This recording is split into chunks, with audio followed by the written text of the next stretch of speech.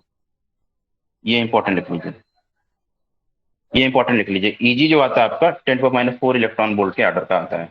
Okay, T equal to 0 kelvin पे, ये important लिख लीजिए। और सबसे ज्यादा इंपॉर्टेंट ये लिखिए, at T equal to 300 kelvin means room temperature पे जो ईजी की वैल्यू आपकी आती है, ये अप्रोक्सीमेटली के टी की इक्वल हो जाती है, तो ये अराउंड आती है 25 मिली इलेक्ट्रॉन वोल्ट। ये मोस्ट इंपॉर्टेंट है, ये कई जगह पूछा गया है, ये इंपॉर्टेंट है, मोस्ट इंपॉर्टेंट, इसको लिख लीजिए आप। ईजी की वैल्यू आ जाती है आपकी 2.25 मिली इलेक्ट्रॉन वोल्ट। ये काफी इंपॉर्टेंट है, ये कई बार पूछा गया है। ओके, जब आप प्लॉट करोगे, जब आप प्लॉट करोगे बैंड गैप वर्सेस टेम्परेचर, तो जब टी इक्वल टू 0 करोगे तो बैंड गैप मतलब ईजी नॉट मिलेगा आपको, और T equal to T C पे कुछ इस तरह का मिलेगा आपको। इक्वेशन देख लीजिएगा, यहाँ पे जो आएगा आपका ईजी 0। ओके, सबसे ज्यादा इंपॉर्टेंट ये है जो कई सारे क्वेश्चन में पूछा गया है, 25 मिली इलेक्ट्रॉन वोल्ट और पर्टिकुलर टेम्परेचर टीपी। तो देखिए जब क्वेश्चन आएंगे ना आपको, जैसे मान लीजिए मैच करने का आ जाए और बैंड गैप के हिसाब से आपको पूछे, तो आपको हमेशा याद रखे रहिएगा कि हमें 10⁻³ से नीचे नहीं जाना है। मेरी बात समझ में आ रही है? जो बैंड गैप दिखेगा, जैसे कभी कभी क्वेश्चन क्या होता है, लगाने की जरूरत नहीं होती है, 4 ऑप्शन दिए हुए हैं, दे दिया 2 electron volt, 0.2 electron volt, 3 milli electron volt, 6 micro electron या 10 समथिंग दे दिया। तो आपको जो भी क्वेश्चन चूज करना है, कभी मान लीजिए आंसर आ ही नहीं रहा है, आप एक आध क्वेश्चन में रिस्क लेना चाहते हो, तो कभी कभी ना लॉजिक से क्वेश्चन को सेलेक्ट कर लेते हैं हम लोग। बहुत सारे क्वेश्चन लॉजिक से लगते हैं। हमें ये पता है कि जो भी हम ये पढ़ के आ रहे हैं कि जो भी यार इलेक्ट्रॉन आता था रूम टेम्परेचर पे 25 के आसपास आता था मिली इलेक्ट्रॉन वोल्ट। तो जब रूम टेम्परेचर पे इतना है, तो जो भी एनर्जी होगी जब हम कूल डाउन करेंगे, तो एनर्जी तो कम होती जाएगी ना, जब हम पहुंचेंगे towards critical temperature, right? Energy तो और कम होगी, क्योंकि नॉर्मल, जब नॉर्मल रूम टेम्परेचर इतना है, तो जैसे ही हम क्रिटिकल टेम्परेचर टुवर्ड्स पहुंचेंगे, जब कूल डाउन करेंगे, तो एनर्जी थोड़ी सी लो होती है।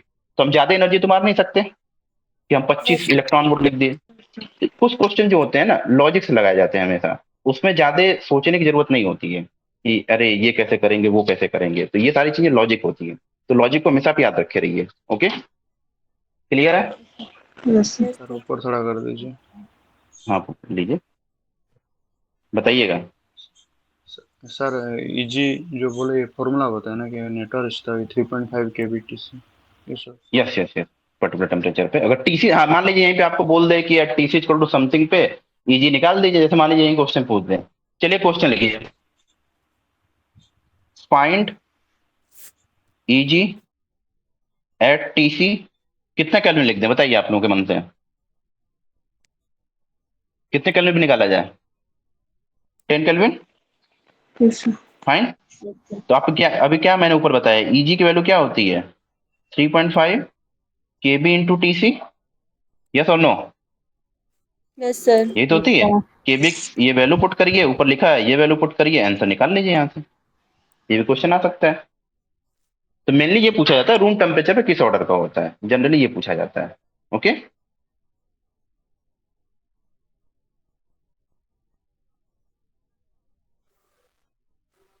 हाँ कितना टाइम हो गया? 10:27। देखिए सर अगर वो अलंकार सर थोड़ा सा, यस कोई क्वेश्चन, अलंकार सर मान लीजिए शाम में क्लास नहीं लेते ना इनके, तो वो भी क्लास में ले लूंगा। ओके, क्योंकि उनकी तबीयत शायद ठीक नहीं है सडनली, तो वो भी क्लास में ले लूंगा। और इसको ये नहीं हाउ आज खत्म कर देना सुपर कंडक्टिविटी को। थोड़ा सा और ये बता दें, जैसे मान लीजिए कि थर्मल प्रॉपर्टीज वगैरह पूछी जाती हैं। वैसे हमें नहीं लगता, एंट्रोपी आप जानते हैं ना कैसे निकालते हैं? Yes sir. Yes sir. Hello sir. जैसे मान लीजिए, यस अभिषेक, सर वो 10⁻⁴ जो इलेक्ट्रॉन वोल्ट आया वो टी बराबर 0 पे आया था। टीज का नहीं नहीं, एक पर्टिकुलर टेम्परेचर टी पे लिया था ना मैं, अप्रोक्सीमेटली। जब ये कैलकुलेट करोगे तो और कितना ऊपर टेम्परेचर? अराउंड 4 केल्विन पे लिया गया होगा इसको। ये Which देखो, temperature, sir? नहीं सॉरी, ये वाला जो कह रहे हो, ये वाला, राइट, सर Yes, sir. ये सॉरी, ये एट टी, ये नहीं, ये भूल गया मैं बताना, at T equal to 0 kelvin बताइए, ठीक है, ये भूल गया मैं बताना, क्योंकि यहाँ पे ई जी नॉट लिखा है ना मैंने, ओके, और 300 केल्विन पे आपका ये आएगा, ठीक है सर। ठीक है।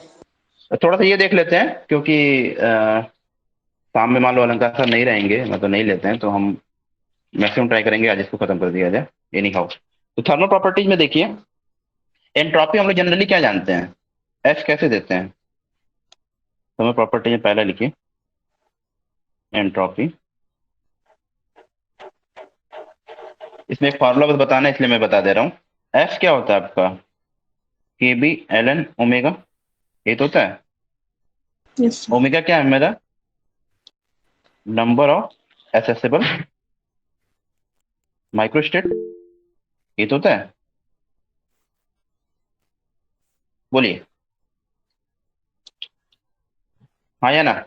Yes sir. तो देखिए हम यहाँ पे दो चीज बस डिनोट कर रहे हैं। जैसे मान लीजिए कि अगर नॉर्मल इलेक्ट्रॉन रहता,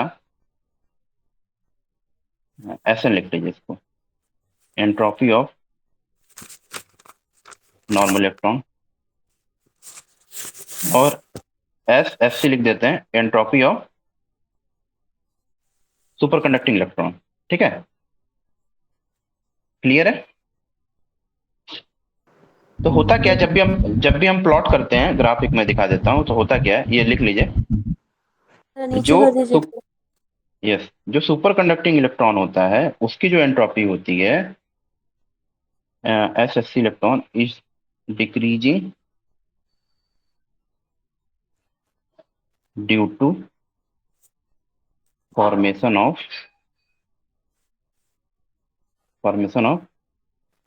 कूपर पेयर। यहाँ से एक क्वेश्चन मैं आप लोगों से पूछता हूँ, थोड़ा सा ही सोचने वाला क्वेश्चन है। जो सुपर कंडक्टिंग इलेक्ट्रॉन है उसकी जो एंट्रोपी है वो कूपर पेयर के फॉर्म होने की वजह से क्यों डिक्रीज करती है? क्योंकि बॉन्ड बन जाते हैं ना। हाँ, बॉन्ड बनने से क्या होता है, वेरी गुड, मतलब कूपर पेयर बन जाए तो उससे क्या हो जाएगा, Disorder will be there. बनेगा तब वो इलेक्ट्रॉन का नंबर कम होता रहेगा तो entropy come loss of very good. जब हम बोसॉनिक सिस्टम को ट्रीट करने लगेंगे तो कोई भी रिस्ट्रिक्शन नहीं रह जाएगा इलेक्ट्रॉन का किसी भी स्टेट में रुकने के लिए, राइट। तो जो नंबर ऑफ एसेसिबल माइक्रोस्टेट थे वो कम होते जाएंगे क्योंकि इलेक्ट्रॉन कूपर पेयर फॉर्म कर ले रहे हैं। मेरी बात समझ में आ रही है ना आपको? इसलिए क्या हो जाता है, वेरी गुड, एंट्रोपी क्या हो जाएगा। तो जब हम इसे प्लॉट करते हैं ना तो देखिए होता क्या है, जैसे मान लीजिए टीसी वर्सेस एंट्रोपी प्लॉट कर लिया मैंने, तो ऐसा आता है, ठीक है, थोड़ा सा, और इसके बाद कुछ ऐसा आ जाता है। तो ये क्या है, ड्यू टू नॉर्मल इलेक्ट्रॉन, और ये क्या है आपका, due to super conducting electron. Okay, तो एक चीज और, इलेक्ट्रॉन तो यहाँ पे, जैसे हम मान लीजिए जो इलेक्ट्रॉन इसमें पार्ट कहते हैं ना, इसमें जो एंट्रोपी जैसे हम कैलकुलेट कर रहे हैं किसी भी सुपर कंडक्टिंग इलेक्ट्रॉन के लिए, या जो भी है जो कूपर पेयर फॉर्म कर रहे हैं, सब कुछ करके जो भी इलेक्ट्रॉन, उसको हम लोग सुपर इलेक्ट्रॉन बोल देते हैं। क्या बोल देते हैं? Super electron. तो जो उस, हाँ, तो जो नंबर ऑफ सुपर इलेक्ट्रॉन है ना उसको हम डिनोट करेंगे एनएस से, नंबर ऑफ सुपर इलेक्ट्रॉन। ये किसी टेम्परेचर पे होंगे, राइट, एट सम टेम्परेचर मान लीजिए, वो टेम्परेचर डिपेंड करेगा डिफरेंट मटेरियल के लिए। और एन नॉट एक ले रहे हैं हम, आपका number of super electron at T equal to 0 kelvin. कोई दिक्कत किसी को, बोलिए। अब इसमें एक रिलेशन आता है जो पूछ दिया जाता है जनरली, एक डायरेक्ट रिलेशन ये पूछा जाता है। इसमें एक रिलेशन होता है NH_T, एक पर्टिकुलर टेम्परेचर पे जो नंबर ऑफ सुपर इलेक्ट्रॉन होंगे वो किसके इक्वल होते हैं, N not super electron at T equal to 0 kelvin 1 minus T by T C to the power 4। इसको इंपॉर्टेंट लिख लीजिए, इसको यहाँ पे इंपॉर्टेंट लिख लीजिए, 1 minus T by T C to power 4 जो यहाँ पे पूछा जाता है।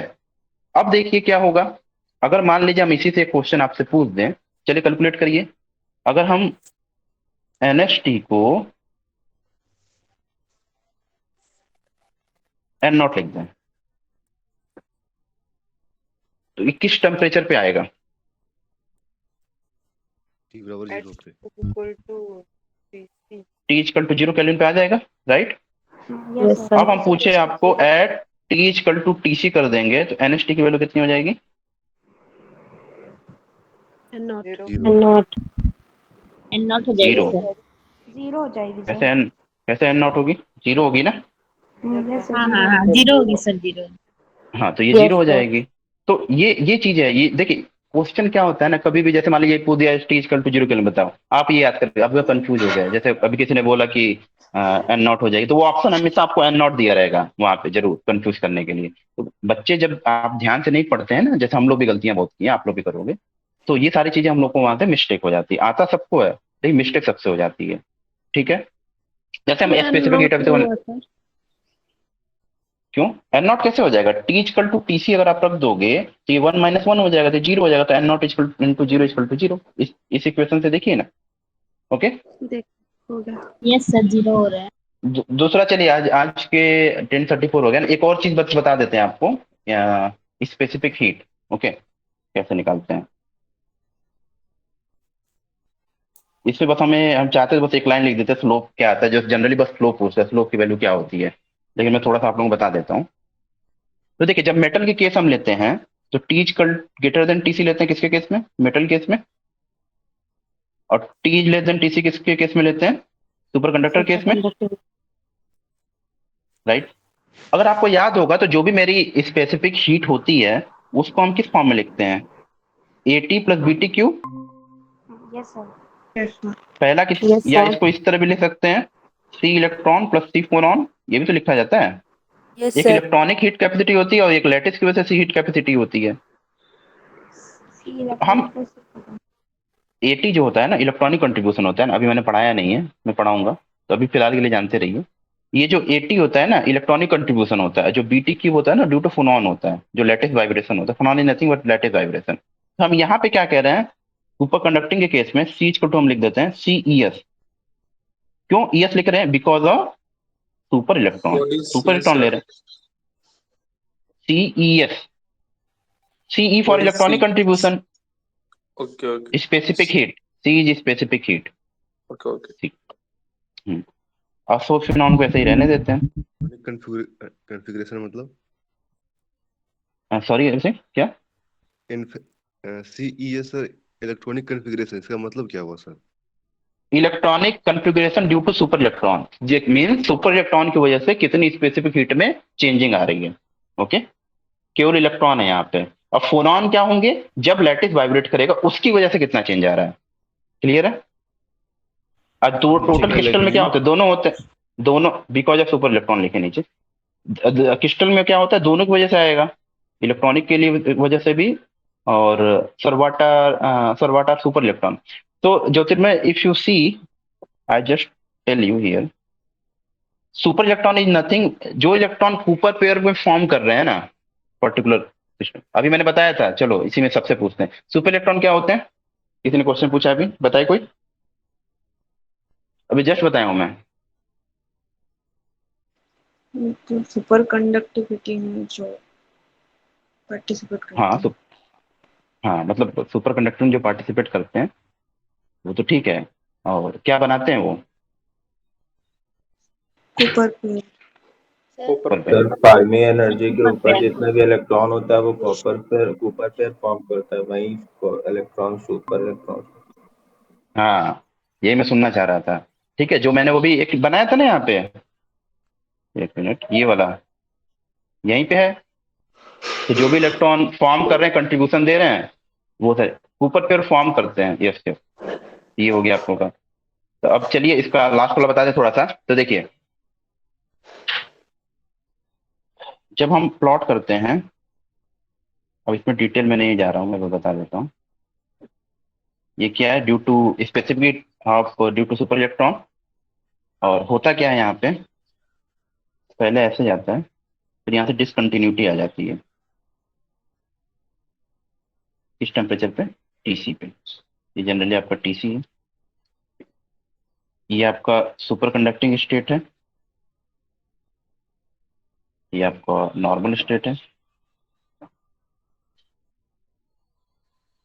ओके, ये जो रीजन होता है CES वाला, इसको हम एक्सपेरिमेंटली फाउंड करते हैं, थ्योरेटिकली आप नहीं कर सकते, एक्सपेरिमेंटली फाउंड फाउंड। तो होता क्या है, याद रखिएगा, जो मैं यहाँ पे बताना जा रहा हूँ आप लोगों को, जो मेन इंपॉर्टेंट है, जब और यहाँ पे at T is equal to TC it is showing,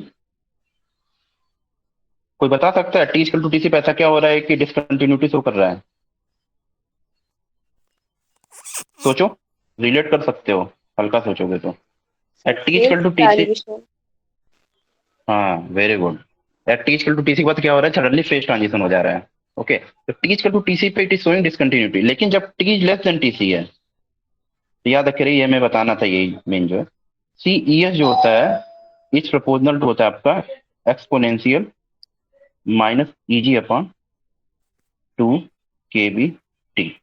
ठीक है, CES ये इंपॉर्टेंट लिखिए, most important, CES is proportional to exponential minus EG upon 2kBT। EG क्या है? Binding energy of super pair और simply known as energy gap of superconductor, right? EG तो यही होता है ना। EG क्या Yes, है? Binding energy energy of, gap. हाँ एनर्जी गैप या binding energy of super pair, super pair, और इसको बोल सकते हैं energy gap in super conductor, EG, energy gap in super conductor, यही बोल सकते हैं, राइट? अगर हम इसका एक बात करिए, अगर यहाँ पे स्लोप जो समझ में नहीं आ रहा है, अगर हम इसी में, जैसे CS मेरा क्या था, CES is proportional to exponential minus EG upon 2kBT है, यही तो है। अगर हम इसका ln ले लें तो इसको आप लिख सकते हो ना, ln CES। यहाँ पे कुछ कांस्टेंट वैल्यू आएगी, अभी कुछ कांस्टेंट वैल्यू आएगी, हाँ या ना? क्योंकि प्रोपोर्शनलिटी हटाओगे तो कांस्टेंट आ जाएगा यहाँ से, राइट? Yes sir. और ये हो जाएगा आपका, एक्सपोनेंशियल ले रहे हैं तो ये आ जाएगा minus EG upon 2kBT into 1/T, ये आएगा। तो अगर हम इसको प्लॉट करेंगे, So, प्लॉट करेंगे, what's that E alpha? E alpha, where is E alpha? No, E alpha P. After CES, Not As ये exponential, एक्सपोनेंशियल, as ये exponential. एक्सपोनेंशियल। exponential है। वो Okay, Oh, sorry, Oh, this sorry, is sorry. this is exponential. Okay, तो sorry. No, it's fine. Why sorry? You should ask your question, right? तो generally देखिए, वही मैं बताया, ये स्लोप आता है ना, यही बस लिख लीजिए, यही पूछा जाता है यहाँ से, स्लोप किसके इक्वल होता है, तो स्लोप लिख लीजिए, याद कर लो या समझ लो, याद करने की जरूरत है नहीं, ये तो आप ले गए, यही आता है। सर एक बार फिर से समझा दीजिए वो पूरा। पूरा समझा देते हैं, ये लास्ट टॉपिक आज का, इसके बाद क्लोज करते हैं। देखो, ये है मेरा स्पेसिफिक हीट, हम निकाल रहे, स्पेसिफिक हीट हो गया था ना, क्या निकाल रहे थे हम? स्पेसिफिक हीट निकाल रहे थे, ठीक है। तो देखिए, स्पेसिफिक हीट किसी भी क्रिस्टल में दो तरीके से होती है, एक इलेक्ट्रॉनिक कंट्रीब्यूशन, दूसरा फोनोनिक कंट्रीब्यूशन, ये हम बताएंगे अभी जब हम इसके बाद। देखो, आज सुपर कंडक्टिव खत्म हो जाएगा तो नेक्स्ट मेरा टारगेट वही है कि ड्रूड मॉडल है, ये सारी चीज, समरफील्ड मॉडल, ये सब खत्म कर देंगे 1-2 क्लास में, तो हम लोग फ्री रहेंगे। उसके बाद देखेंगे थोड़ा मैग्नेटिज्म, तो आप लोग पढ़े हो ना क्लास 12 में, राइट? पढ़ाना है यस सर। सर थोड़ा बता तो दीजिए सर। थोड़ा थोड़ा बता देंगे तो, सर लैंगिक उसमें देखिए ना, बता दीजिएगा। थोड़ा बहुत मैं बता दूंगा, लेकिन उसमें जानते हैं मेन चीज, जैसे म्यू किस में ज्यादा हुआ, किस में कम होगा, Yes, काई sir. की वैल्यू क्या वो होगी, ये ये वो एक चार्ट दे, हाँ उसको हम लोग ना थोड़ा सा एक लाइट वे में देख लेंगे, क्योंकि एक डिटेल पढ़ाना फिर कुछ उसके जगह कुछ और टॉपिक और किया जाएगा, वो सब आप लोग जानते हो, राइट? उसको हम देख लेते हैं। तो देखिए, यहाँ पे जो था, तो दो तरीके से कंट्रीब्यूशन होता है, एक इलेक्ट्रॉनिक कंट्रीब्यूशन, दूसरा फोनोनिक कंट्रीब्यूशन। फोनॉन क्या होता है? जब भी कोई इलेक्ट्रॉन किसी क्रिस्टल में जाता है तो फोनॉन इंटरेक्ट करता है, जिसकी वजह से फोनॉन अपनी मेन पोजीशन वाइब्रेट करने लगता है, तो उसकी वजह से जो स्पेसिफिक हीट में चेंज हो रहा है उसको बोलते हैं फोनोनिक कंट्रीब्यूशन। तो यहाँ पे हम क्या कर रहे हैं, सी, इसकी जगह हम ले रहे हैं ES, क्योंकि जो मेरा इलेक्ट्रॉन है यहाँ पे वो किस तरह का इलेक्ट्रॉन है, सुपर इलेक्ट्रॉन है, that's why we are going to treat as a super electron. और दूसरा फोनोनिक कंट्रीब्यूशन होता क्या है, जब T इक्वल टू TC हो जाता है यहाँ पे तो सडनली चेंज हो जाता है, सुपर कंडक्टिंग स्टेट से मटेरियल जो होता है नॉर्मल स्टेट में आ जाता है। तो पहले तो इस तरीके से बिहेवियर शो करता है, जब सडनली फेज चेंज यहाँ पे हुआ तो नॉर्मल मेटल की स्टेट से जो AT का फॉर्म है इलेक्ट्रॉनिक कंट्रीब्यूशन उसमें वो आ जाता है। ओके, और यहाँ पे ये एक्सपेरिमेंटली प्रूव किया गया है कि T is less than TC पे जो सुपर इलेक्ट्रॉन की वजह से जो स्पेसिफिक हीट कैपेसिटी है वो डायरेक्टली प्रोपोर्शनल होती है, जो कि मैं बोला हूँ most important, minus Eg/2 kBT के।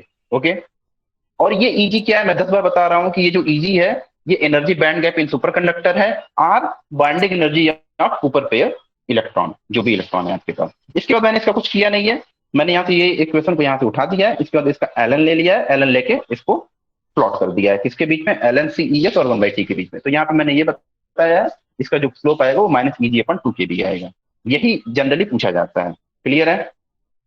इसके बाद 3 चीजें हैं जो मुझे कवर करनी है। पहला, कोहेरेंस लेंथ क्या होता है, उसका एक फॉर्मूला जहां से क्वेश्चन में भी आ सकते हैं।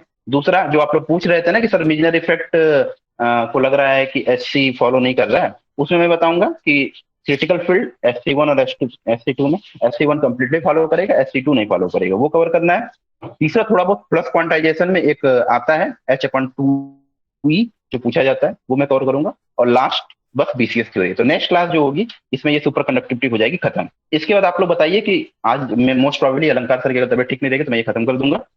इसके बाद हम लोग क्या शुरू करेंगे ये आप लोग डिसाइड कर लो, नोट कर लो, उसके हिसाब से हम पूछेंगे। एक काम करो, जो रिकॉर्ड एक मिनट हमें कुछ आप लोगों से बात करनी है। ज्योतिर्मय देयर और पुरुषोत्तम, एनीवन एनीवन इज देयर? तो यहाँ पे रिकॉर्डिंग स्टॉप करिए, कुछ मुझे आप लोगों से बात करनी है।